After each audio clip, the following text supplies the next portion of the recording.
تعالوا نكمل قصتنا مع الألوان الأساسية، وتعالوا نشوف التركيبة دي بالألوان الأكليريك هتطلع لنا قد إيه من درجات البشرة للألوان الأساسية: الأحمر والأزرق والأصفر ومعاهم بس الأبيض. دلوقتي أنا استخدمت الأبيض كبيزك يعني أساسي معايا، وهبدأ إن أنا أضيف عليه الدرجات أو الألوان التانية بنسبة وتناسب مختلف لحد ما أطلع درجات البشرة اللي أنا محتاجاها كلها. ليه؟ من أول البشرة الشقرة لحد البشرة الإفريقية الغامقة.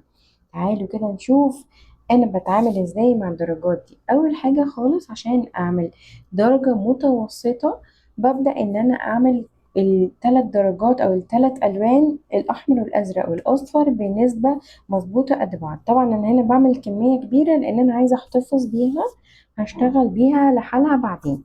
اوكي كده. بس انا عجبتني الدرجة دي فهحتفظ بيها. عايزة اعمل البشرة شوية اشقر اكتر، هزود الاصفر بتاعي وشوية بسيطة من الازرق، هيكونوا زيادة شوية اكتر عن الاحمر.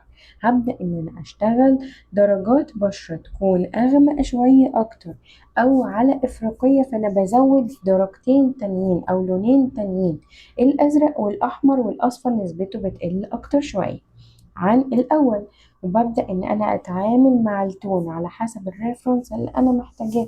اول ما احس ان في لون زيادة منهم بيزيد نسبته عن الالوان التانية، ببدأ ان انا اضيفه على التكوين بتاعي من مجموعة الالوان دي عشان اوصل للتون اللي انا محتاجاه. تعالوا كده نشوف ازاي هنبدأ نغمقه دلوقتي ونعمل اكتر من درجة. ناخد منهم كده درجة اهي، خلاص هناخد منها شوية بره ونبدأ نشوف التونز بتاعتي اللي أنا عايزة أوصل ليها لدرجات أغمق. ممكن نطلع منها كام درجة بس في المينت اللي جاية دي.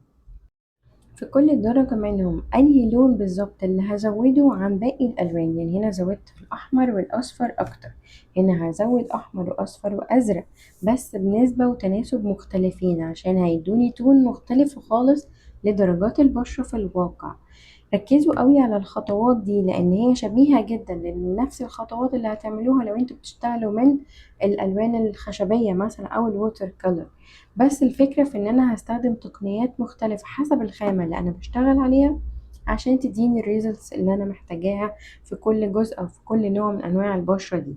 شفتوا كام تون للبشرة؟ ممكن يطلع كتير قوي بس بثلاث الوان اساسية ومعاهم اللون الابيض، من غير ما استخدم اسود، من غير ما استخدم اي لون تاني عشان اعرف اطلع درجات البشرة بتاعتي.